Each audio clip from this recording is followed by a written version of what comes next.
teaching kids that self-belief can ease the pain. Every child deserves to face their fears with measured thinking, not just tears. She's planting seeds of... Paulette starts talking as we go live. Yeah, Paulette. Hey. Smart. Only I can see you talking. No one else can, right? You know. Hello. Hello. Hello. How are you? How are you doing, Halle? I haven't been to Halle's show in a long time. I feel guilty. She's telling you off. Look, 10 minutes after. I know. So she should. So she should. You know. She tells her it's her networking that's more important than anything else, really. So I keep missing it. It's on this Tuesday, and working that's more important. Yes, but no, I will make it out to you, Halle. I will come along. I will come along. So I do enjoy your networking event.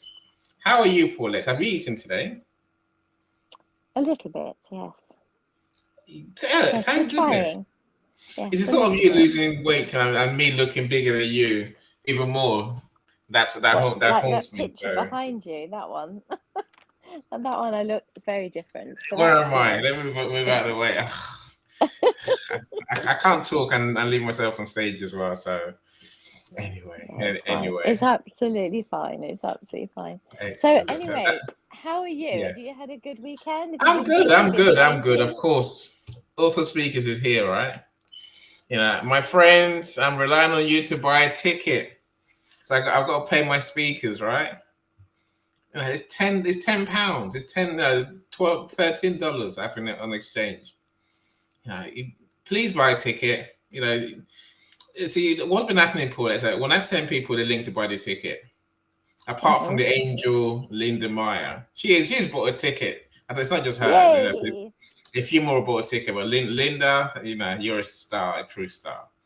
You know, so but a few other people they'll reply straight away, not even look at the video, not even look at anything. You go, I'm busy that day. It's like, and you know, for $10 you get the replay. Isn't that worth it? I'd like to think that the value that will be given is going to be worth a lot more than £10 or $13, and I hope that people understand that this is the first time for many.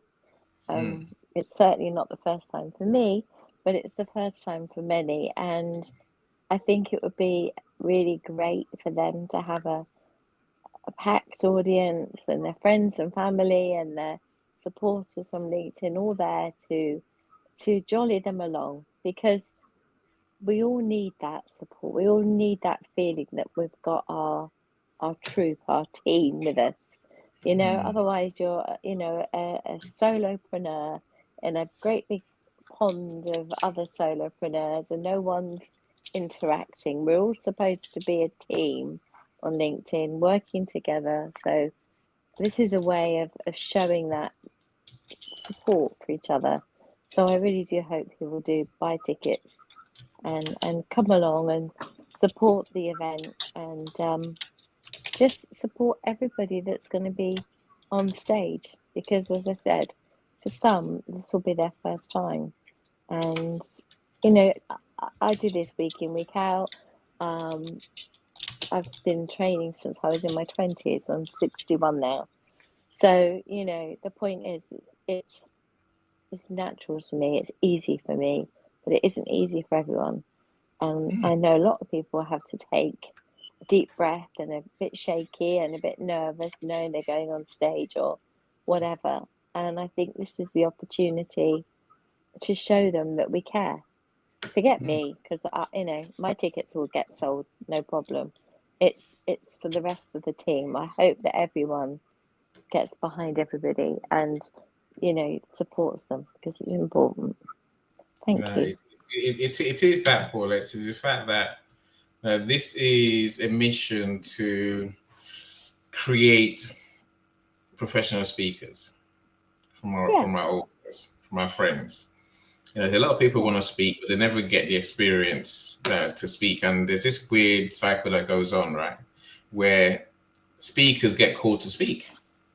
understand that. But how do new people get into to become speakers? Even more importantly, why do we and our friends get called to speak only for free? That's what I want to change. So I want us to have the experience of developing into speakers.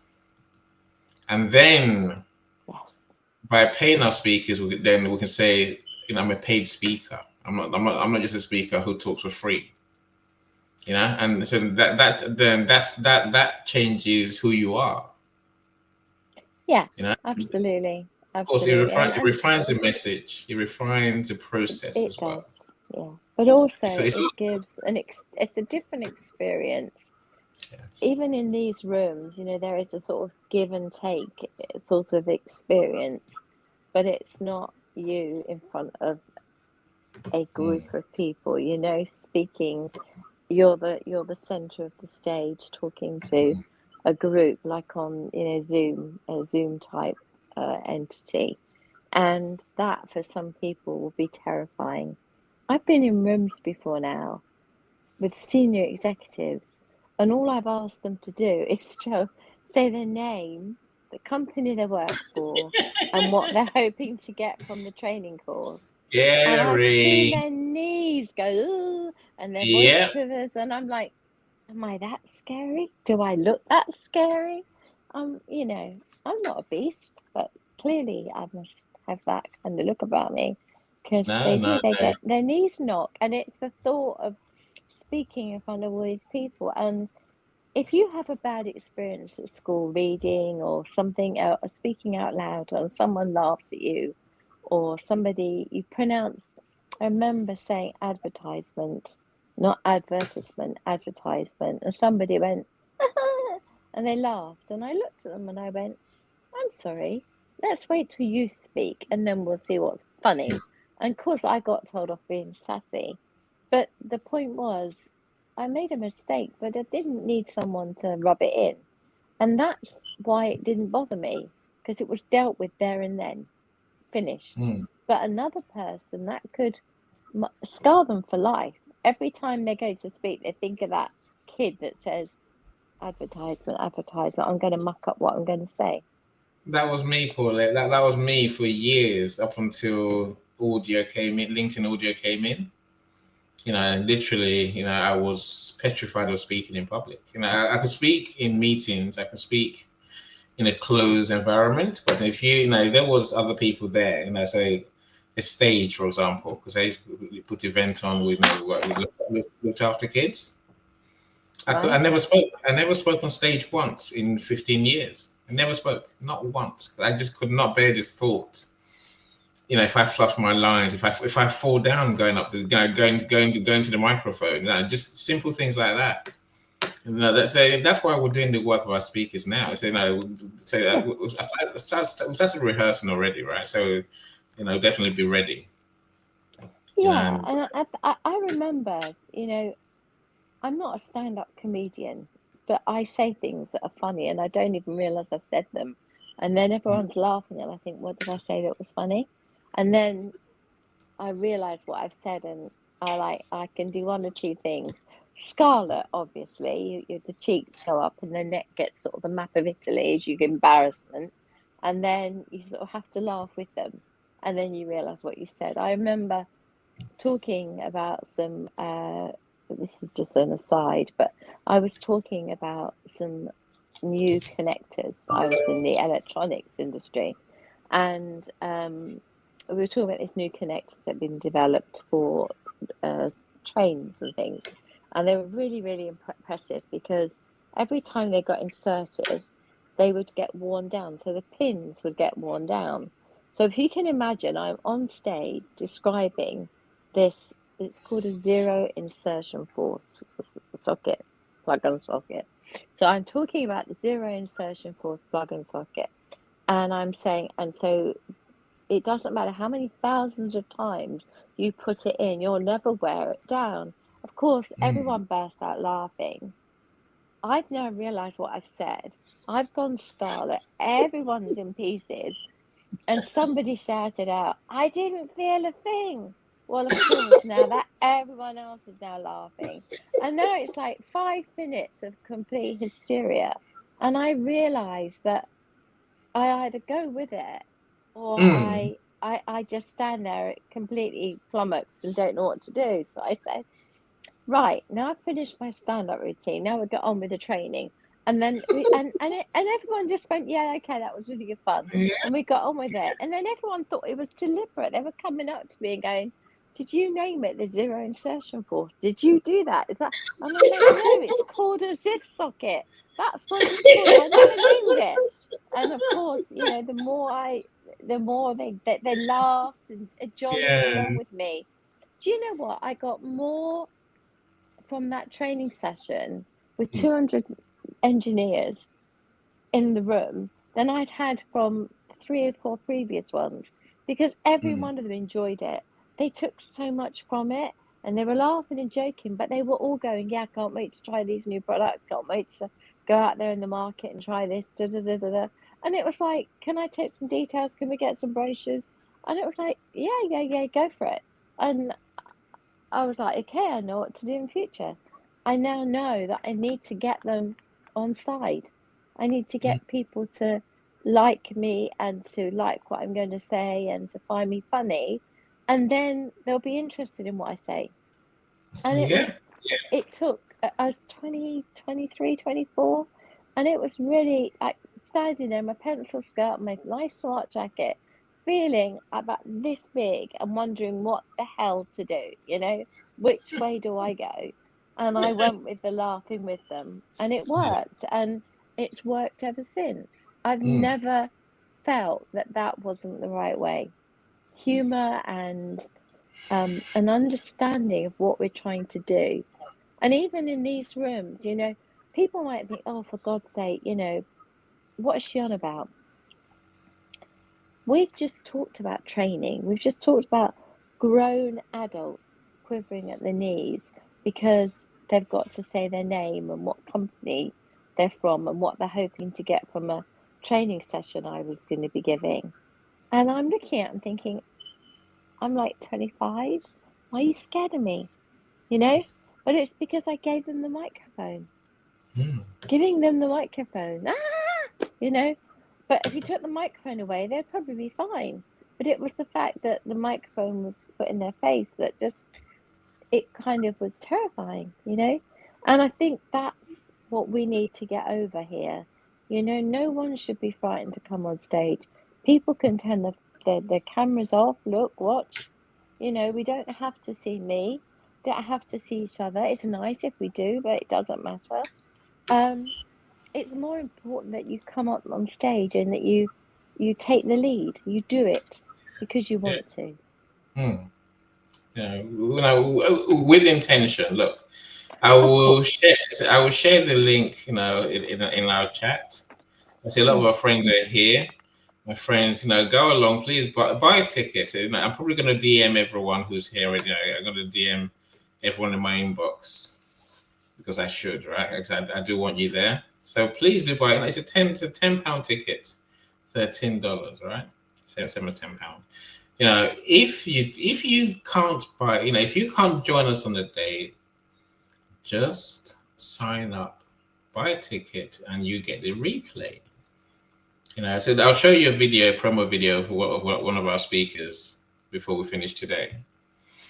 So I'm counting on you. I really am. This is part of a big thing. So let me stop talking. Paulette, a lot of our friends are here. Let's welcome them properly, like we should, because they deserve a Yes, good please. welcome. There's Coach Carrie's here. How you doing, Coach Carrie? Hello. Welcome. Yeah, quoting my words. I agree with you. Learning is a lifelong journey. When we start growing, we start dying. I agree. Definitely said that in the comments as well. Something very similar. Not those exact words. How you doing, Meryl? Great to have you here as always. Happy President's Day. The US. They celebrate. Imagine Prime Minister's Day, Paulette. We're never going to do that, are we? So, Linda, my legendary friend Linda. Yay. See, I go through his bought a ticket and I saw Linda's name today. I was like, yay, Linda's bought a ticket.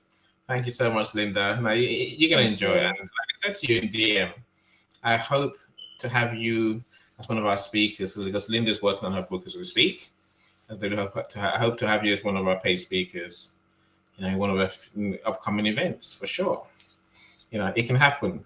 I know Linda, we need to coax Linda to come on stage. I know Linda well enough, and I just know that the thought of her going on stage is like, I'd rather not. But I'm like, Linda, come on, you can do this. You can, Linda, I promise you. Hey. How you doing, Dr. Melissa? Long time since we spoke. I was at a show on Saturday. Another great show as always. It was. I was there too. I'm a speaker without a stage, a leader without followers, and a guru without groupies. Blimey. Where have they all gone, Mike? Where's your stage gone? Where's your followers I'm a groupie, Mike. Mike, I'm a groupie. And that's all good. When the student is ready, I will appear. Indeed. No, of course, no. Your audience is there, Mike. We know that. And of course, thank you for making this song for our shows as well. It's easily forgotten, but it's a bright way to start our shows. Thanks to you. Fantastic. How you doing, Francesco? Yay. Yes. Then we'll get to Jay. How you doing, Jay? Yay. I tried to get Jay to buy a ticket. Jay's like, nah, I will buy a ticket. I know you're going to buy Paulette's ticket instead, right? It's my fine. ticket. You're welcome to buy Paulette. Come on. Jay's got his favourites. We all know that. Yes, it is, and that's not me. It's fine. It's all right. You go back a long way, so there you go. Hello, Link. Hello, Annie. How are you? She's bought a ticket as well, by the way. How are you doing, my sister Annie? Glad you she's like what we wanted to jump in and say hi to any Paulette, everyone. Have a good day at work, Annie. Annie works long hours, 14 hours I had to go. There's many more people here. I can see the numbers, so I can't see your name. So do say hi and do add to the conversation. You're welcome to come on stage, of course. And I'm going to share the link to the StreamYard in the comments and on the comment section of the event page. If you want the link, because you're triggered, you're going to really want to say something to help us along today, just put in the chat, send me the link, I'll send it to your DM. Paulette, over to you. Thank you. Okay, I'm going to let you into a secret. I've got a bit of a croaky voice, so I do apologize. But I have written something and I want to read this, and I'm going to try and do it in the best way I can. So I want to talk to you about writing, reading books, writing books, and why it matters. Imagine a person sitting alone at a kitchen table late at night. The house is quiet. The world isn't watching. No applause, no audience, just a blank page and a mind full of thoughts that won't let them sleep. They pick up their pen and they begin to write. At first it's messy, unclear, doubtful, but slowly something powerful starts to happen. The page becomes a mirror. They see what they actually believe. They see what they've been carrying. They see the fears. They never even named these fears, but they see them. The lessons they paid for along the way. The scars that turned into wisdom. Writing forces honesty. It forces clarity. And it asks, what do you really mean? And answering that question over and over again, the writer changes what that could mean. They become sharper, braver, more precise, more aware. The book shapes the author before the author shapes the book.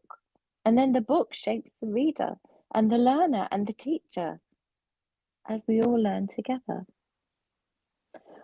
Fast forward, months, maybe years later, in my case 20.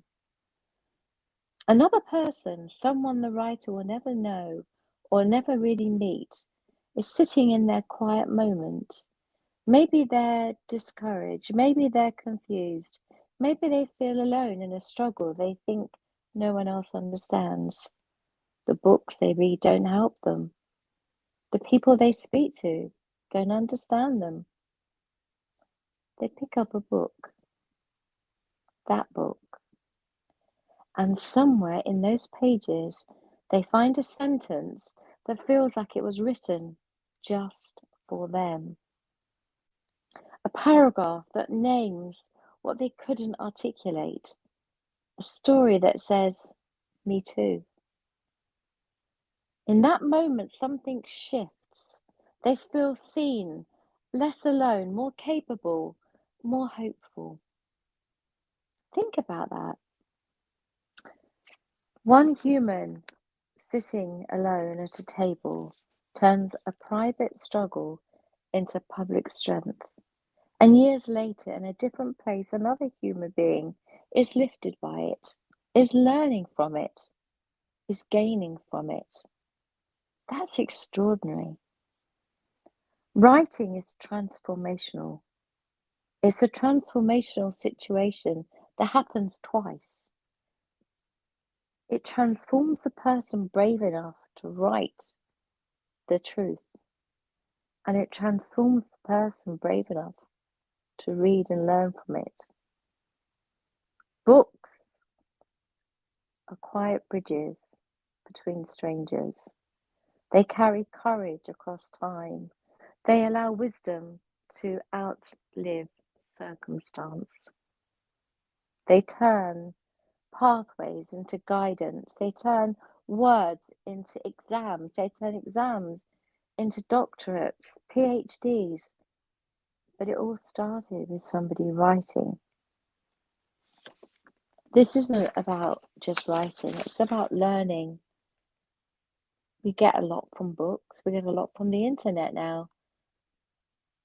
I would say, as a writer, maybe people get a lot more from my books than I realized. But I knew when I was writing them, my message, I wanted to help. I wanted it to matter. I wanted what I wrote to matter. I think it matters. What I'm talking about is my words became a book, became something that people read, they learn from, they exchange with their child, they learn themselves, they grow. Learning is so powerful. I had to learn how to write. I had to learn how to think like a child. I had to learn how to be the child, and then to be the child's conscious mind, then the child's subconscious mind, and jump backwards and forwards. And it was difficult and fun, and I didn't know where to start. I had a storyboard to write my books. I actually had Ryan Gosling as the dad, and I think it was Blake Lively as the mum. I didn't budget low. I was going for the A-listers when I wrote my story. I had to physically see the people to write the book and then imagine them doing the film. My nephew Jack, as a 6-year-old, with freckles, and I had to change the colour of his hair, otherwise he might have been offended. So I made him ginger, which was quite amusing. He said, I don't have ginger hair. I said, no, I know, but I wanted to differentiate you from the real Jack. And then he just laughed. The learning that people take from my books empowers me. The learning that you take from the books you read empowers you in different ways, different reasons. Whether you're picking up a book in order to pass an exam, whether you're picking up a book purely for entertainment, whether your learning is just coming to one of these rooms and thinking to yourself, she's right, everything we do, we're learning. Every experience we learn, because we know not to do it again. Stick your finger in the fire, hurts, don't do it again. Learning all the time. But we don't necessarily think it's learning. But if it's purposeful learning, where we're sitting down to learn something, sometimes that can be really hard and very lonely. And that's when I think the different types of learning that have come into play, the internet, the access to YouTube videos showing you things. What happened with COVID gave us the opportunity for many, many professors and teachers to put thousands of videos out explaining so many different things, including psychology and some of the autistic specialists, or the specialists in autism, I should say. But they probably have got ADHD, ADDs, every single type of neurodivergence. There will be something out there for you to learn from. You don't have to just sit there with a huge, great big book and go, oh, this is hellish. I can't get my way through that. I tend to go chapter by chapter with a yellow pen, picking out the bits that work for me. But everybody learns differently. Ben has a photographic memory, so he reads something and has like total recall, which is quite scary and can be very useful. The quiz at the pub, we took on the rest of, I think it was Cambridgeshire, Norfolk, and Suffolk, all the pubs, and we came 20 out of 230. I think it was 200. Yeah, I think it was 230 pubs, 330 pubs, and we came 20th. And Ben answered most of the questions. So when the next quiz came round, they were like, "Where's Ben?" And Charles said, "He's at uni." And they were like, "Go and get him." And Charles said, "I can't just go and get him midweek just to do a bloody pub quiz." You know, the font of knowledge is there because that's who he is. But his emotional intelligence he's still working on. It's doing really well, but he put out a post a couple of days ago on Valentine's Day. It's like, "Congratulations to all you people out there having a great time." And by the way, he was dressed as a banana, speaking banana. And he said, "Having a great time, I'm really glad you're having a good time." Me, still single. And I'm like, and he's surprised dressed as a banana. I'm not sure you're my type, dressed as a banana. Perhaps somebody would look at that and not find it funny. And he was like, "I don't care. That's who I am." And I was like, "Good on you. If that's what you are, that's who you're saying you are, that's great." He's learning all the time about people. It's hard for him, but he's doing it. He's 22 now. He's got to get on with his life. He's going to be going to work. He's working in a group of people in a laboratory in Warwick, and he's loving it. And for me, that is learning. He is learning to interact with people on a completely different level, and they love him and he loves them. And they're going out for meals and they're doing stuff together. Huge learning. That's not book learning, that's people learning, skills. But what we're talking about is don't let anything let you think you can't do it. So much of, I believe, determination and focus and clarity and absolute knowledge of wanting something so badly, you can do anything you want to do. If you wanted to be a brain surgeon, you could be a brain surgeon. I couldn't because I'm too old to be doing all the work. But if you started young enough and gave yourself enough time, everybody's capable now of learning their own way. We used to only have one way, now we have multiple ways, so that those different needs are met and everybody gets something. So even from me just talking, something I've said might just bring clarity of thought. You might actually think, "Do you know what? I'm going to write that book," or "I have something in my head that needs to go down on paper because I think it will help other people," or an experience that you've had that maybe you don't think there's a book out there about it, or certainly not your perspective on it is out there. That's what I want to encourage. I want to encourage the learning, that we never stop wanting to grow. Somebody said the day you stop learning is the day you die. I kind of think that's right. I particularly enjoy books, which is important, but I actually think even more than learning about books and reading from books and stories, I love a good story. I've just read a novel, which is unusual for me, but it was recommended, and I thought, okay, I'll give it a go. But I'm only sort of maybe a third into it, and I keep putting it down, whereas normally I don't put a book down.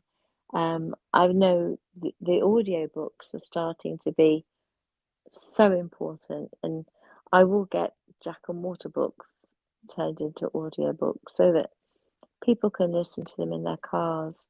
I thought it was always important to have the physical book in their hands, but maybe I'm missing an audience, so I will go out of my way to turn them into audiobooks for those people that can see a benefit but don't necessarily have the time to sit down in front with their child and read with them. Or maybe they buy the books and have the audiobook. So the audiobook is what they listen to in the car, and the book is the one they pick off the shelf. I don't know. I don't know how that works. That'll be my learning. But I really, really hope that what comes from our little chats is that you do something. No, never, ever, ever put off something to the time where you think it's too late. I just said I'm too late to be a brain surgeon. I couldn't have coped with the blood, so it would never have worked anyway. But the point is, if there's something you want to do, you should do it. You never know when your day is coming, and when that day happens, please God, you've done everything you want to do.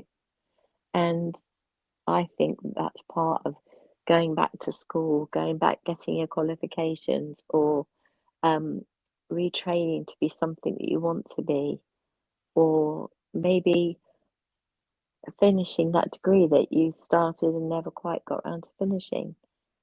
There's so much that we put off because of lots of good reasons, financial, family, whatever. But I'm just saying, I really think it's so important for us to feed ourselves with good stuff. There's so much out there that's not good. Let's fill our souls with good stuff and make everything that we do a positive experience, and let the other stuff shine in your periphery vision, because it affects you, and we don't want that. We want, once a day, watch the news if that's what you need to do, but you can't have it on constant stream because it really does bring you down, affect your mood. So for me, it's about, I'm always positive, I'm always upbeat, even when people think I shouldn't be or don't expect me to be. And that is what I think learning is all about. It's a positive experience. Enjoy it. What do you think, Eddie? Eddie, are you there? Oh, Yeah, so I'm here. Totally agree with you, and I 100% in everything that you say, for sure. There's many more people. did you like my little story? Lisa's here. It's your voice that does it, Paulette. It's your voice that's going to do on the audiobooks as well, I must say. You got that storyteller's voice, unlike mine. It's a bit gruff on what it is, right? It's what it is. I say Dr. Melissa says all the right things. She says, right, documentation changes everything. Write it down, Absolutely. then move on to execution, taking action on what you've written. See that I think there's many points, I guess, we can discuss from what you said, Paulette. And I think that let's start with the fact that the internet has opened the doors to more content than ever before. Remember when I started working online in 2000? So there were 5,000 websites. God, and my whole life, my job was to write content, was to write blogs and guides. that we used to sell in those days. To read a blog, you had to pay basically. $2.99, $5.99, $10.99, whatever it was, right? And those days were the heady days of content, if you ask me. So now we live in a world where everything's free. But so I will question whether you can get the same amount of value from reading a short. A blog post can never give you everything. It can barely give you anything, really, these days. It's regurgitated content. It's not even, the books are different, Paulette. Books have your life story in there as well, your experience built in, right? A blog does not. A blog is just, you can write a blog without knowing a single thing about the topic. You do a search on Google, copy and paste. Even worse, go to AI now, Paulette. I know you hate that. I know it kills you. So suddenly, you have people write stuff and they haven't got a diddly what they're talking about. And they don't realize what's missing is that they are not in the content. The experience is not there. Their insights. That's what we share in books. It's something that only you know. Which is that's the juicy bit. Now, the secrets of life are in books. So many people say, whether it's an audio book, and audiobooks, I love audiobooks. I get through a book, maybe 2 or 3 books a week now because I'm here in Margate. I always have a book going, whatever I'm doing. But even then, I think I've learned that you have to read the book several times. And as Melissa says, when I hear a good point, I will stop what I'm doing, go and write it down. Sometimes I type it into my phone, into my WhatsApp. I think we have to be curious to learn more. I'm sure I've said this before, Paulette. I can't read without taking something away from it. I can't read without thinking, right, that make an interesting topic for my room. Whichever room I'm thinking, so something, I didn't say, I remember doing this last night. I was like, oh, I'll talk about that. As you do, right? I suppose another point I want to make is that I think we have the options these days to almost cater for whatever our learning style is. Now, a book is one way of learning, right? Now, let's go for what Melissa says. Remember to take in the words of others, documenting, then acting. I agree. Don't just listen and do nothing. I agree with you totally. The power is for all on that paper. It's so true, Melissa. It really is true. Look, there's more than books. There's more than books, right? We feel the reader as they share. Of course, again, absolutely, good writers that can elicit feelings. That's what makes a good writer, really. Jay being one of those for sure, as it comes up next on my comments. I can't watch streaming TV because I think it's not purposeful, other than sharing with his wife, Renee. However, Renee can't stand documentaries on YouTube podcasts. I only watch documentaries. So, I tell you, it's lucky she got you, Jay. I don't watch streaming TV. It's because it's junk. Sorry, who said that? Is that me? I've got Netflix. I've never watched it. You pay for it every month. I've never watched it. Other people have hundreds of channels. Never watched it. Most of them, right? So don't be hating on me. It's what it is, But I think, look, there's many more ways to learn these days. I say books are one. Say whichever version of books, printed books, ebooks, audiobooks. But also I think things like conferences. I think I'm trying to say let's go beyond the sound bites content of the internet, of blogs, of posts. I'd like to jump in there and say something because something happened in our family that really shocked me to the core, because I guess I didn't know stuff. Why would I? Charles's family stuff. But Ben was doing World War II, at school, and Charles's dad, his granddad, he said, "Oh," he said, "I've got some bits you might be interested in." They said, "Hang on a minute," and he got out this old tin, and I'd never seen a tin. It looked like the sort of thing you dig up out the ground, that kind of treasure tin, and it sort of had a big key, and he unlocked it and he opened it up, and it's the sort of thing that they would have had. Um, he said that a meal or rations were delivered to the soldiers in these big tins, and they would collect them all, and they were ideal for going backwards and forwards, filling up the soldiers with food. But it was a big tin, and inside was a ration book, and there was all kinds of bills and documents, and his granddad's information, and his grandma with all these stamps, where she'd been collecting stamps by going to the same supermarket, even back then, to get something extra for food. And he showed all this to Ben, and Ben looked at it all, and then he looked at his granddad, and he said, "But is this real?" And he said, "Yeah, Ben, this is real. This is actually what." And he was like, "Can I take it into show and tell? Can I take it into school?" And the granddad was like, "Yeah, of course you can. We'd love you to.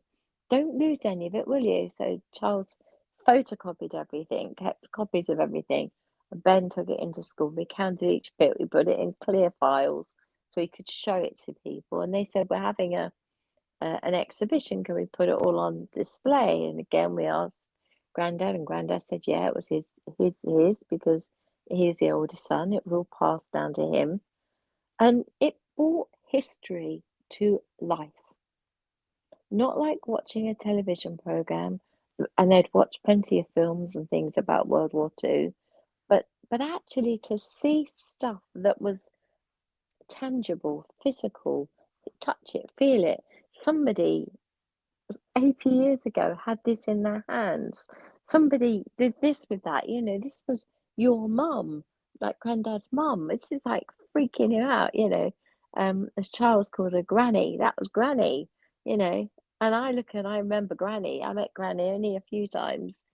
Um, she's the one that said to me, she said, "We did hope Charles might meet a nice Derbyshire girl, but you'll do." I looked at her, thanks. Cheers for that. Great vote of confidence. And then I got a completely ratted on Coke, was it rum and Coke? And then she kept saying to Charles's mum, "This Coke you buy at the supermarket is not as nice as that Coke Paulette had." Well, because my Coke had rum in it. But the point is, we actually had all of Granny's stuff from when she was 17, 18. And Granny was gone by then. She'd been gone probably about 10 years. But it was so interesting that Ben found the physical, tangible stuff so real, and it brought it all to life. When you talk about learning, I think that's something else we need to remember. Ben, during COVID, said to me, "I can't remember these experiments because I didn't do them. I didn't physically do the experiment. I'm struggling to remember it." That's a point. He watched a video on the experiment, but he didn't hold the test tube, and he didn't burn the this off and do the this and do the that to get the conclusion of the whatever. And so because of that, his mind struggled. We had to find a tutor to help him through this because it was a mind block for him. He couldn't get over the fact that he couldn't get into a school lab and do these experiments. And it was important, we didn't realize that change in learning had a massive knock-on effect. And his confidence for his A-level chemistry was huge because he was like, "But I didn't actually do the experiments. How am I going to be able to write about them?" And then this tutor explained to him blow by blow as if he was doing it, and he was kind of talking his mind through doing it. Even though he'd seen a video, it didn't work. It had to be talked through as if he was physically in the laboratory, picking up this, doing that, and the end result was whatever. So I have learned, not just because of Ben's autism, but because of learning we're all different. We're all so different. We all learn differently. And so for me, that comment that you make about all the different ways we learn, the tangible thing for Ben was that Grandad had all this stuff in a box. It was real, you know? And for Grandad, it was magical because it was probably the first time he'd ever lit Ben up like that. Because, you know, it was like, wow, and then, oh, and ah, and ah. As the box got more and more bits came out of it, the excitement grew. That is learning, but it's tangible learning. It's the physical thing. When you bake a cake, I remember watching MasterChef and saying, not MasterChef, because I know I couldn't do that.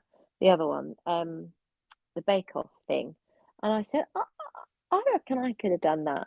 And then there was like giggles from Charles, and then Ben was rolling around the floor in hysterics. He said, Mum, you wouldn't get first past the post. And I'm like, why not? He said, because it would collapse, because you'd be so quick at slapping you couldn't wait to put the cream on until it was cool. So you just slap the cream on and it would all melt. And then you'd put the stuff on the top and that would all melt. He said, I just imagine this puddle, and Charles and him they went absolute hysterics about this strawberry chocolate gatto that I would disastrously make. And I hadn't even got the opportunity to try because they had just decided there's no chance. So what did I do? I made a cake and I waited patiently, and then I put the cream in and I put some Black Forest gatto and I made it and I finished it all off beautifully. I couldn't get the swirly bits to work because my thing went splodge and the end fell out. So I sort of had to make swirls with cream and like a fork, but it looked good. I was going to give it a good. I wouldn't have got a Paul Hollywood to handshake, but I'd have got a well done, and it probably tasted lovely. The boys said it did. I was guilty of saying I don't really like it because I don't like black cherries, but they did, and they liked it, and that's what it was made for. But I had a little bit of cake. I mean, it was all right. It's nice, yeah. But it proved a point. I could do it. And that's what I think we're talking about. It's proving a point. And it's physical learning. Me reading a recipe and making a cake seemed to shock the lads into believing it was impossible. I proved them wrong. And, you know, worst case came to worst case, I was going to go and buy one and just pretend that I'd made it when they were out. But the good news was it worked out okay. Over to you, Annie. Back to you. I think, you know, we can move beyond the sound bites learning of the internet. You know, let's work on Sharon. How are you doing, Sharon? Good to see you as always. Glad you're here. And he says, you know, proud moment, good for him, Paulette. That's you and Ben, right? You know, I think, you know, like you're explaining, Paulette, there's value in taking time to learn something. You know, taking time, it can mean a million different things. Taking time can mean, you know, time to read, time to read and apply, you know, time to read and try, time to read and test, call it what you like, right? You know, I think, no, again, there's a place for experts, listen to experts. Because the internet is full of non-experts, I'm being polite, you know, who are just saying stuff, you know, and, you know, I just can't, you know how people get their news from social media. I wonder how, because you are not going to get the full picture. You're never going to get the full picture. You know, I say even blogs these days, you're not going to get the full picture, right? You know, I say conferences, exhibitions, you know, seminars. These are places where you get to meet experts and learn from those who truly know what they're talking about. I think there's value in that. Yeah, I mean, it's maybe by this age, whatever age we're in, where we are, I think that we need to find how we enjoy learning and do more of it. But let's make sure we actually are learning. Now, learning that moves us forward, learning that keeps us up to date, learning that is valuable, not Current. just yes, not just shallow. I mean, how much can you learn from you know a motivation quote? I mean, there's only so much you can learn from slides, right? Let's be sure. I'll even say there's a place for coaches because they know something deeply that we need to learn. And I say, we can't just keep kidding ourselves that we're learning when we're just doing, The we're same watching for a thing. few minutes. Yeah, we're watching for a few minutes and then saying, right, I've learned. You haven't learned it because you don't. And they never pretending they've learned it. They just go away and regurgitate something. I say, look, I'll keep quiet and say, I have got a partial photographic memory. It used to work. It still works when I read something. I can see it when I turn my back on it. Weeks later, I can see the page. So it's not as good as Ben's clearly, but it got me through school. That's my trick really. I can remember everything I read. But lucky me, right? Marsha, how you doing? Good to see you again. How you doing? Talk to us. Oh my goodness, I'm doing good. It's so good to see you both. Uh, I'm in the gym, and so I'm debating elliptical or the treadmill while I'm talking to you all. But I just put myself on pause because I'm still not in shape. So I get out of breath. But I want to just say, Paulette, thank you for sharing your son too, with us. Um, I had a conversation with Paulette about I I'm gonna just speak about, I'm dyslexic. So reading for me has been an issue growing up. And I wrote a paper in high school my senior year, which I'll probably share here, but I'm embarrassed because the grammar was just so bad. And one of the advice that was given was read, read, read.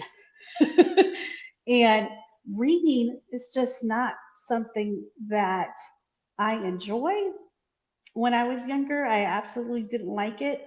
And so finding ways to enjoy it, finding books that bring joy to me, uh, has been a challenge because reading wasn't something me and my family did, as my mom didn't know how to read.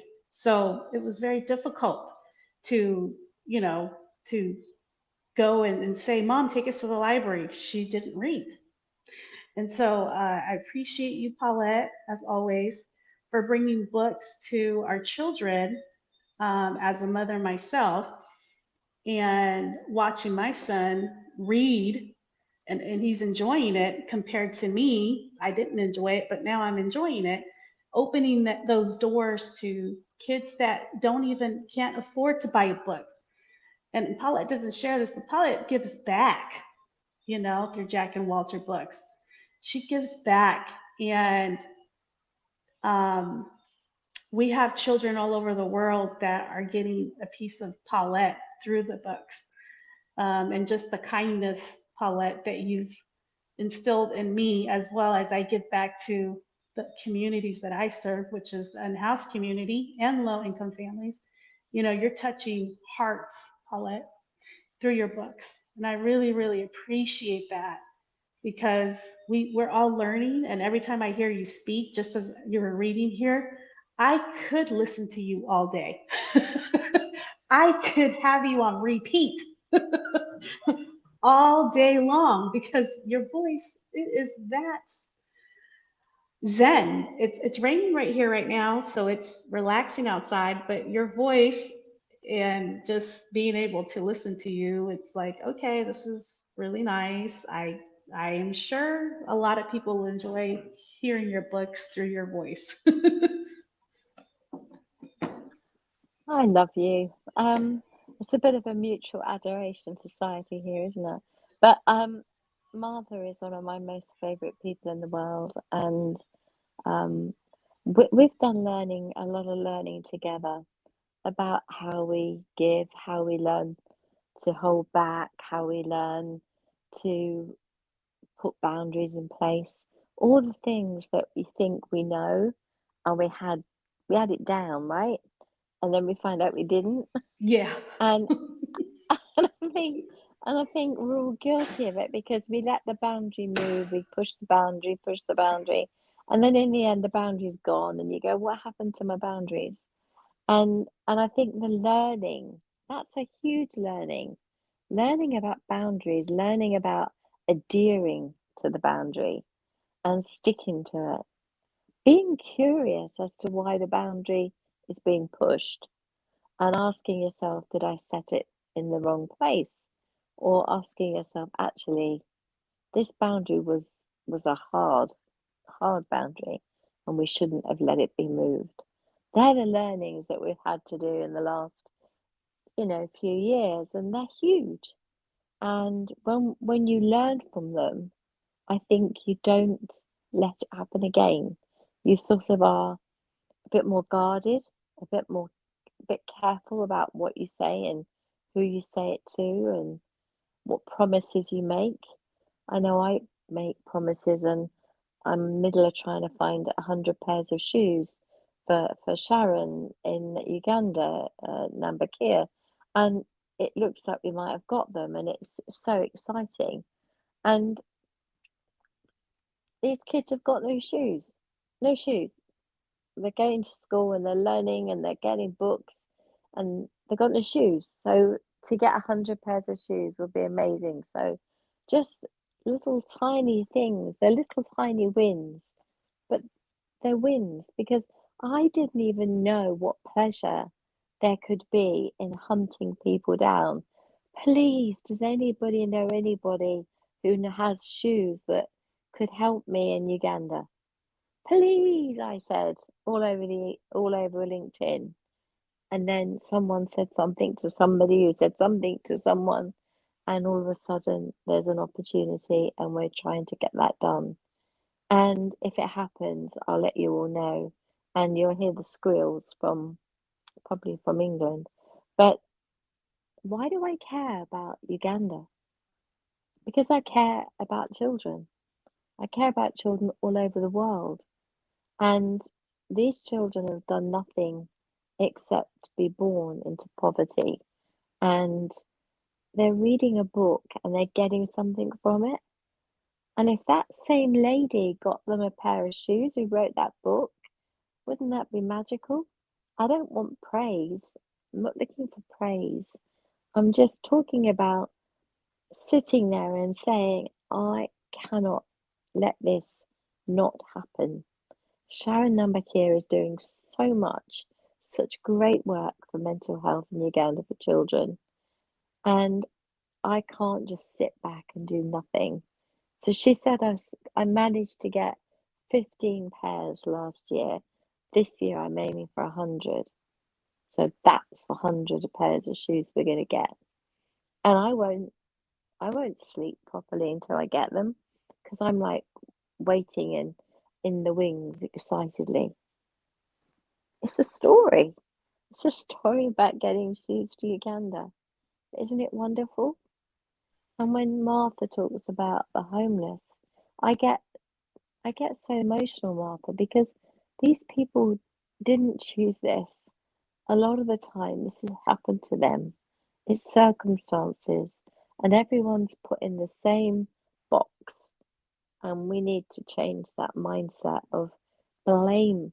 We need to remove the blame and help solve the problem. And that's why I support you in everything you do, because I think you see that box needs to be opened. We mustn't put everybody in one little tiny box. There's hundreds of boxes. Don't you agree? Oh, yeah. I'm going to come off the camera here. Oh, so I'm at the gym right now, but I do agree. Uh, you know, just listening to you share, Paulette, like I had a conversation with the assistant principal last week here at my son's school. Kids are walking out of school vaping. Mental health is not being addressed in the schools. When I asked the principal, do you have anything you're offering? They said, well, we have counselors here, but we're not doing anything. If you know of any resources, let us know. Well, my sister happens to be a parent advocate. So she works for a nonprofit who advocates for parents.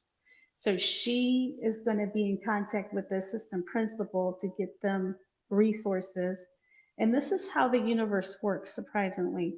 Someone on the Nextdoor app posted, would anyone be interested in creating a community for mental health? And particularly, they mentioned the Hispanic community, but the need is high for all community. So I'm kind of like trying to plug things in my head, because that's how I work. Like I'm like, how can I do this? What can I do? So ideas are coming, but if there is a program out there for the youth, please share in the comments. If you're a speaker, we need more in my son's in high school now. Paulette, maybe you could get inspired to write a book for a high schooler so we can get your book in the library, for the youth, for young adults going into college, and for the young lady that you're helping with the shoes.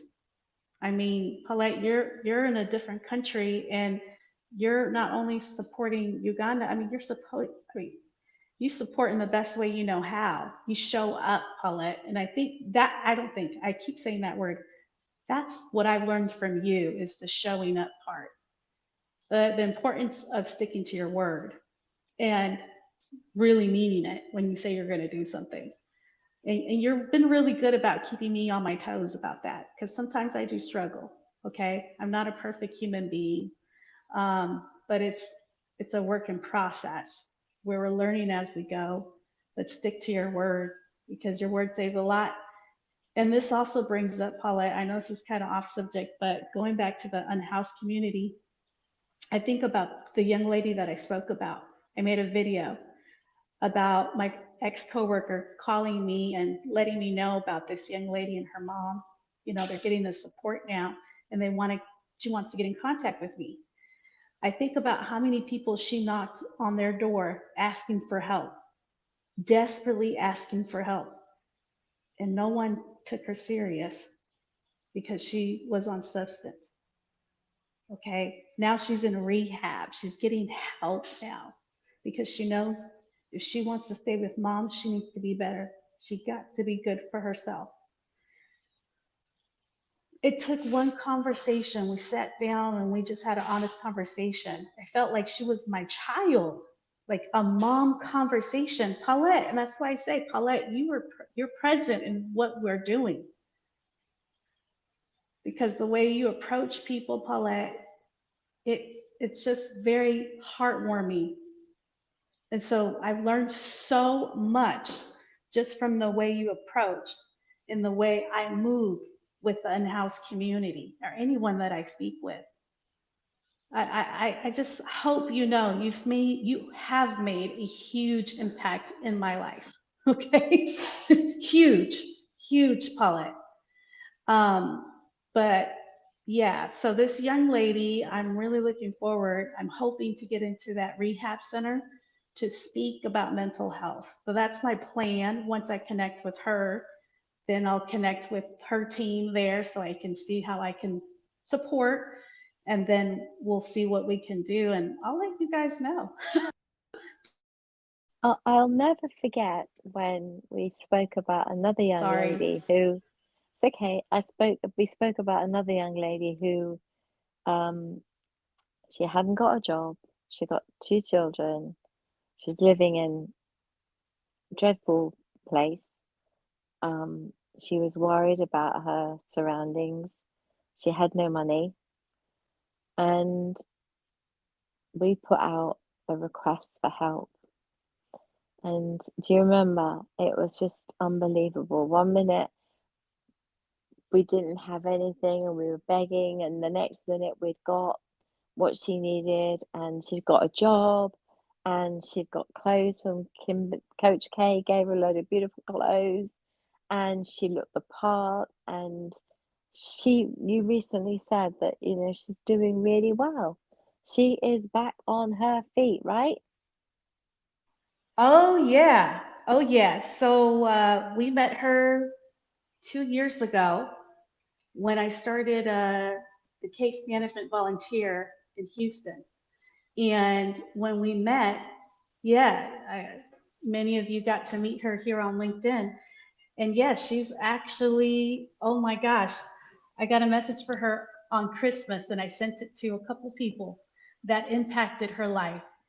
She said she's going to college. She's getting her bachelor's in administration, business administration. Business, She's yeah. also getting a certificate in data analytics because she said that I told her she was good at in Excel, and she is.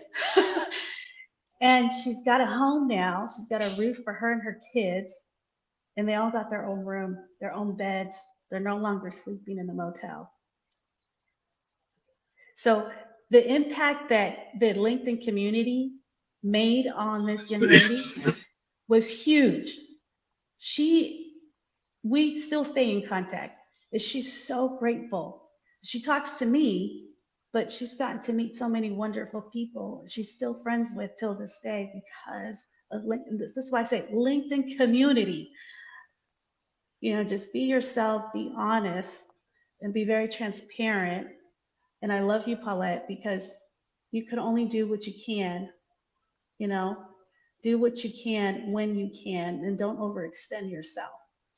Anyone, and it doesn't matter what position you're in, because I was overextending myself at that time while I was doing volunteer work. But we got her. She's somewhere now. That was because of everyone that's here. And that's the growth, right? That's the growth. That's the learning. We didn't write her off. We didn't turn our back on her. We said, whatever you need, we'll get, we'll sort, we'll do. And we did. We Yep. showed up and we proved to her that we weren't just words, that we were a team and we meant it. And she even came on the LinkedIn Lives and spoke to people at the Happiness Tribe. And, we really pushed and pushed and pushed until we got her on her feet. And Mm-hmm. to me, these are little dream stories. But they're learnings, aren't they? Because now the next time we know what to do. We know Mm-hmm. how to approach it. We didn't then. We were kind of running around going, help! Anyone? We did. Let me welcome Linda. Our time is short because I've got another show starting soon. Absolutely, yeah. Hi, Linda. Absolutely. Glad you're here. Now, I do Thanks, want to say, Martha. Hi, so Linda. you two are the kindest people on LinkedIn, really. The selfless pair is what I call both of you. And you genuinely go out of your way to help people, and God will pay you back, I'm sure. Well, people won't. Don't wait for people to give you money in return, for sure. But you are genuinely who you are. And I was on a show. We were on a show earlier. Shawn Michaels' show talking about blame, and for Marsha just said it very well. And when you show up with honesty in your heart and the willingness to help, blame is nothing to do with you at all. You never have to blame yourself for anything. If anything, I think you deserve all the credits. And that's what I will say for both of you for sure. Let me welcome a few more friends and I'll give Linda the mic. So I'd love to come to you, Linda. Give me 1 second. Mr. Curtis, I see you. How are you doing? Glad you're here, of course. I don't know, Curtis's show is always on, but it doesn't let us know when they are. Liana, welcome. How are you doing? Nikki, I see you too. No, Coach Carrie. Honesty and transparency is everything, right? That is what we need, and that's what the world is lacking, if you ask me. Anyway, let's talk to Linda. Linda, you haven't been on stage. I don't think I've seen you on stage for a long time, but you're here. How are you? Hey, good afternoon. Thank you so much for having me up on the stage. I'm gonna have to get to a different room because I'm at home. I work from home.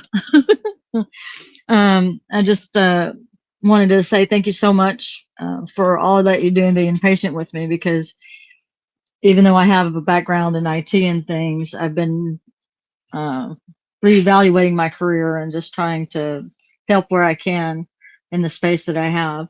So if it wasn't for you guys, sometimes I would question my own sanity. So it's good to talk with a group of people who are genuine, loving, and kind. And I'm so impressed with Paulette and the books that she has for kids and things. I sent you a private message through LinkedIn, Paulette, about a shoe store. They're a small company. I don't know if it would be of interest to you regarding those kinds of shoes, but I thought maybe it might help. So I'm going to pass the mic back over to Annie, because I didn't really prepare anything, and I do apologize about that. But if there's any questions or anything I can help with, please let me know. Thank you for doing that. I appreciate it. I think I'm hoping by the end of this week we'll know if we've got the shoes. It looks like we might have got them. We're I'd say 90% there. So we're just waiting on Sal's shoes to confirm, and then we're off. But thank you very much, Linda, because all contacts are good contacts. There's never such thing as a bad contact. It's always useful to have, and I appreciate it. And that's what Martha and I were talking about, appreciation. We're appreciative of the learning. Every time an experience occurs, I get another name in my book, or I get another contact somewhere in the world that might help me the next time. Or they might tell me to sod off because I've already had their goodwill, but they'll send me in a direction somewhere else to go. And I will phone 100 people until someone says yes. And that's called tenacity, apparently, or my husband calls it bloody mindedness. But either way, it gets the results. And I think that we have to be prepared to put ourselves out as well for the learning. You don't get the rewards without putting the effort in. The effort has to be done. It's a bit like Melissa said, you've got to get the ideas down and you've got to take action and document it, decide what you're doing, and then get the clarity, and then off you go. But you've got to start. You've got to start by documenting what it is you want. My thing was, I want 100 pairs of shoes. Who's going to give them to me? I don't know any shoe company, so here we go. Let's try the LinkedIn community. Bang! Somebody says, speak to somebody who says, speak to somebody who says, speak to somebody. And next thing you know, I'm speaking to somebody. And happened to be an MBE as well, which is OBE, which is the higher OBE, I think. So anyway, amazing charity who do amazing work and look like they're going to help me in Uganda. So the things that we do for people, we've given somebody wanted a computer, and the Happiness Tribe did everything we could to get a computer to somebody. So they had a laptop. They needed a laptop in order to get a job, to be a VA. You can't get a VA's job without a laptop. So we needed a laptop, and we were trying to work out how to get a laptop from Botswana to whatever the next one along is. I can't remember. But anyway, whatever it is, Botswana to wherever. What's the next one that way to Botswana? I can't think. Anyway, wherever it is, Zambia? Zambia? Ghana? Yes, I think it was yeah. Was it Ghana? Gambia? Ghana?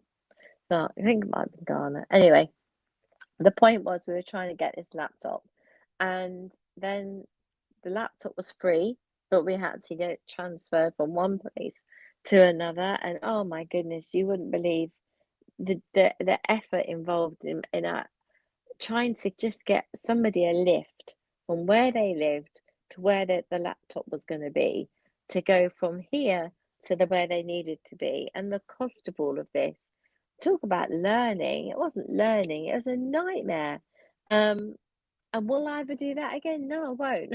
I'll say, let's do a GoFundMe or something and try and raise the money to buy one, or try and do a bit of work or something to come to these shows, or borrow one to come to the shows. The free counseling, the free training that I give, or mentoring, or therapy, or whatever we call it, because we can't call it therapy or counseling because I'm not no longer certified. So I call it talking. Say, should we have a talking session? And what's the difference, really? It's the same thing. It's just without a bit of paper now. But we've talked, and I've talked to people all over the world and helped people from all different circumstances over all different sorts of things. And that wasn't me being, oh, look at me, aren't I good? There was a need. I have the ability. It should go together. That's what we're about. And as for being the kindest person, I would say there's no rule book on who's kind and who isn't. I think it's about humanity and caring about each other. And if you've got a heart, you should. And that's kind of what this author speaker thing is about. Any kind of like hedging his bet. Do we really think we'll sell this number of tickets? And I'm thinking, well, of course we will. But then, and he says, well, people say they will and they won't, they don't. And I'm like, they will. And then he's, and I want to be I'm on the positive fence, don't knock me off the positive fence. And then he's sort of sitting there going, you're going to have to get in the real world, girlie. And we're going to have to see what happens. I'm very hopeful that people will buy the tickets and prove to Annie how important both the conferences he is and all the speakers are, because it is important, because it's paying back you as well for saying thank you for everything you do, right? Yeah, look, I am as positive as anyone, as you know, Paula. So and I have to believe our friends will support us, and they will. They are. They are. That's the important thing. We always need more. Right? See, we always need more. That's the thing. So, Linda, I'm curious now. How do you learn best? What are books your thing, or these courses? What is your thing in terms of learning continuously? Continuous learning is basically trying to evaluate the needs of the community. What's currently in place as far as resources. What my position is can vary depending on whether my previous military service matters. So it's kind of a coinky dink. 2015 for me was like an epiphany of, oh crap, what do I do? Because I know about cybersecurity and I know about computing forensics. So what's my thing?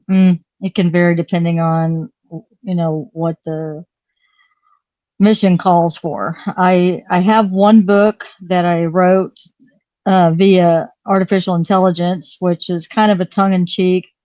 It's called, what in the world is it? It's something with salad forks, and it has recipes in it and stuff. Slavery and salad forks, right? It's a tongue-in-cheek thing, and it's meant as satire. It's not written to be serious. It's satire.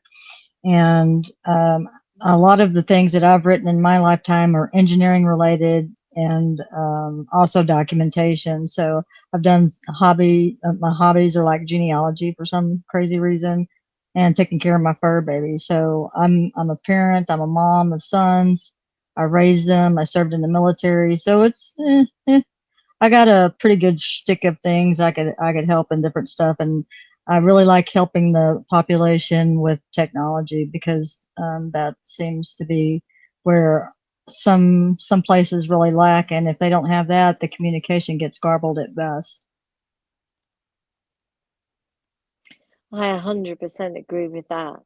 Having 81 and 82 and 86-year-old in-laws. My parents are no longer here, but my in-laws are 86 and 82, and he transferred some money to Charles the other day to pay for an insurance policy we had to buy for a property that his daughter lives in. And he said, I did it with my phone. Can you believe it? I did it with my phone. And it was the most exciting thing I think he'd ever done. He transferred £300 with his phone. And it was like the funniest thing. And Charles was like, didn't you know you could do that? And he was like, no, no. He said, I love it. And I said to Charles, tell him he can transfer some to me too if he likes. Yes. He can practice, you know. But the funniest thing was, it was just this absolutely wild excitement of making this transfer and it happening. And he phoned up Charles to see if he'd got it. And Charles was going, yes, it came in. That's magic, isn't it? I'm on the phone to you from the phone that I made the money transfer from. So I phoned you, and then before that, I sent money down the same phone. And it's like I had this vision of all these pound, or you know, in our case, pound notes flying down the street. Do you understand? It was magical for him, an 86-year-old man making a transfer by phone. And that is, you know, that's learning, right? That's the sort of learning we're talking about, Annie. I think it's a lesson that you can, you know, you're never too old to learn as well, right? You know, you said you were too old at 61. I think we're never too old to learn. You know, I said I couldn't be a brain surgeon, Annie. I said I couldn't be a brain because you weren't surgeon. willing to do, because you weren't willing to do the work. It's not because you can't learn. You can't be or asked to do the deal work. with the blood, or deal with the blood. That was the other Yeah, issue. true. I don't like blood. True. So, True. No, I'll give you that. You know, I look, play to my you know, strengths. It's not that. You know, I think, you know, it's probably a good place to leave our conversation for today. Linda, unless there's anything else you want to say, maybe let me go through a couple of comments and then show you Paulette's promo video. It says, Zara, we see you. Bethan, how are you doing? Been a while. Been a hot minute, as my friends say, right? So Marsha, you're on fire today, says Meryl. First with Sean, and then now with Paulette and Annie. So proud, so proud of you, and honored to be a friend. That was a lovely comment, right? Isn't that so true, though? I mean, like, send me your treadmill for as long as you have. I mean, I'll be dead by now, right? I don't do running. I just don't do running. I'm not doing that. You know, good on you. Good on you for sure. Linda, your books are no good if you don't publish them. Your books are no good to anyone who don't publish them. Even the satire one, come on, how good is it? Let's talk. Let's publish your books, Linda. You don't publish books. That sounds fun. I don't know how to do that. You know. Let's talk. Let's meet. Let's talk. That's all I ask. Let's meet. Let's do a Zoom. Let's talk. I'll tell you the options. And then you can say yes or no, and then if you don't want to do it, but I think once you publish one, you get the bug. Suddenly you have to publish the other ones in your head. I would like to plug a book for a sister of mine, a Navy sister of mine who passed away recently, unfortunately, to cancer, and it's called MST, and it's Undertow, and it's available on Amazon.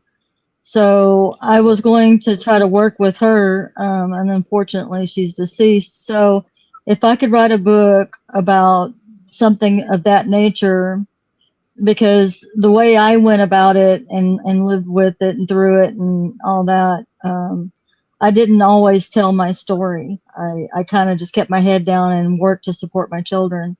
They don't even really know all the backstory, so it's like probably something that should go on paper because of how things came about in 2015.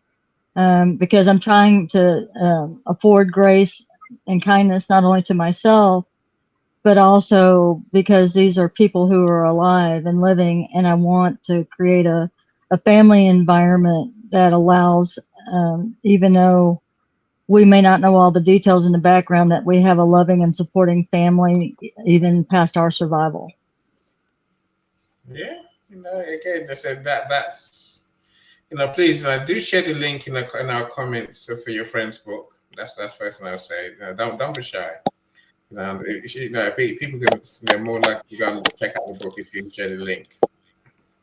Apart from that, I'll say, tell your stories. Tell your stories. There's no harm, and it can only do good. Especially as you say, if your kids don't know your backstory, how are they going to find out? Tell them that. Tell the story. And your story will also help other people as well. That's what books are really. It's about helping other people. Of course, it can be therapeutic for you, for the writer, but sometimes it can also be traumatic, and it can also bring up all those emotions, right? But let's do a Zoom meet. It's free. I'm not going to charge you for Zoom meet. I might insist you buy a ticket. Great. Thank you. I might insist you buy a ticket for the conference. Apart from that, I'll send you a DM. Let's meet and then look at some options, and then at least once you know what. Can I just butt in a second, just for 2 seconds? Go for it. I wrote this 2 days ago. I learned something, I survived something, I discovered something, and I refuse to let it die with me. And somewhere, maybe not today, maybe not tomorrow, someone will whisper, I needed this. That is why writing matters. That is why books matter. That is where learning starts. That was directly to you, Linda. Clearly, I wrote that without even knowing that you were going to say what you said.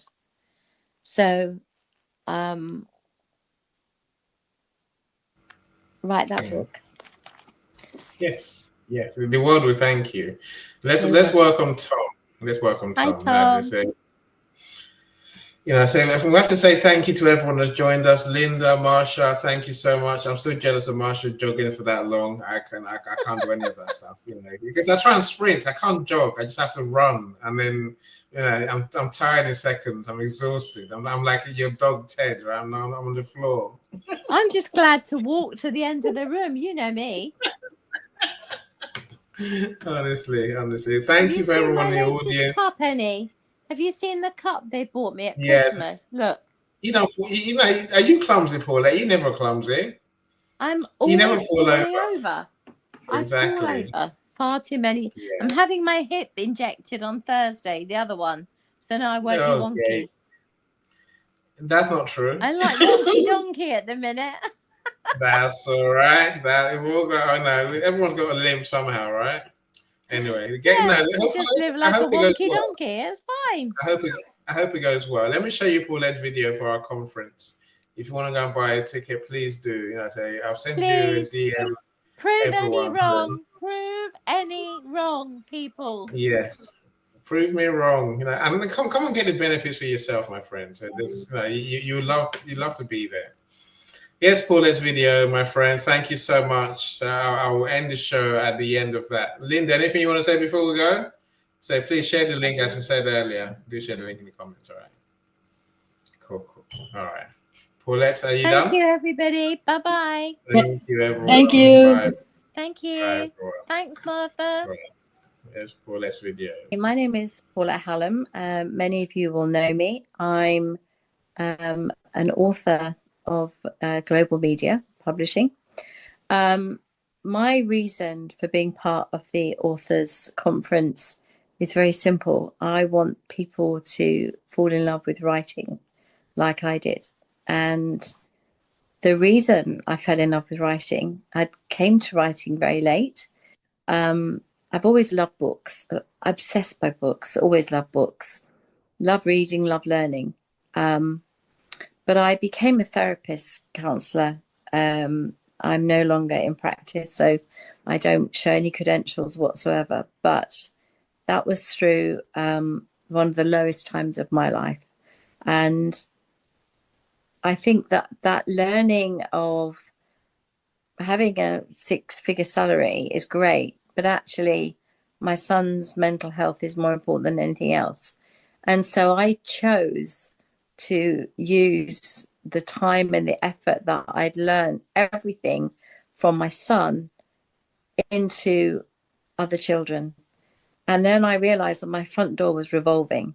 And so the answer is I decided to write books so that I could reach, because that's what books do. They reach out to thousands, to millions. And if everybody felt as inspired as I did to write, they would pick up their books, pick up their pens and start tomorrow. So this conference is about inspiring people to want to write, is about inspiring people to get on with the job. You know, stop thinking about it, stop wondering, should I, shouldn't I?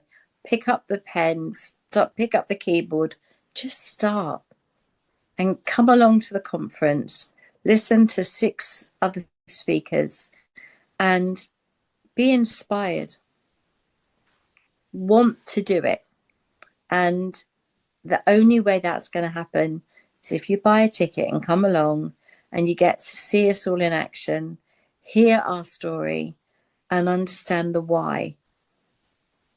Not going to give you any more because otherwise you'll get too much. But this is me and these are my beautiful books, the Jack and Water series. I'll hang over the top of them. There you are. There they are. Very, very important books to many, many children. And I'm very proud to say that many, many children have read these books. Many parents have said, thank you. That's so inspirational to me. Why don't you come along and see if we can inspire you to pick up a pen or to start writing?